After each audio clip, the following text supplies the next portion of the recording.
Magkano ba dapat ang puhunan para makapagsimula sa RTL business? So sisimulan nga pala natin mga boss sa nagastos ko sa pagpapagawa ng kanilang bahayan o yung kulungan mismo. Mula sa materyales, labor at ibang miscellaneous. Sa materyales mga boss ng kulungan na merong sukat na 8 feet by 12 feet, inabot tayo ng 16,954 or 17,000 pesos mga boss. Yero yung kaniyang bubong at kombinasyon ng coco lumber at good lumber ang ating gamit.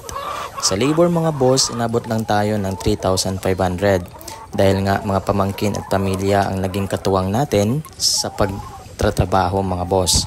So sa bahayan pa lang mga boss, humigit kumulang 20,000 na ang ating nagastos.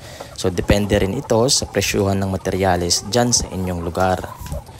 Sa package ng RTL at cages with drinker naman mga boss ay nakuha natin ito ng 38,000 at depende rin ito sa kakilala ninyong supplier.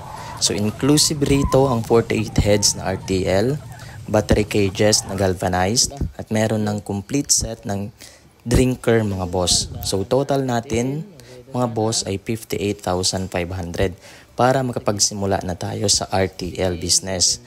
Pero wala pa dyan yung feeds at mga vitamins mga boss. So i-consider mo pa yon, pati na yung mga gamot para totally ay pwede ka nang makastart ng iyong RTL business with 48 heads mga boss. So wala pa doon yung mga necessary na mga gamit kagaya ng mga egg trays, ng mga weighing scale at ibang mga essentials sa pag-uumpisa sa RTL business. So sa next video natin mga boss, isa-share ko sa inyo kung magkano ang mga presyuhan ng mga essential na mga bagay na kakailanganin natin sa pag-start ng RTL business mga boss. So stay tuned at see you soon next video mga boss.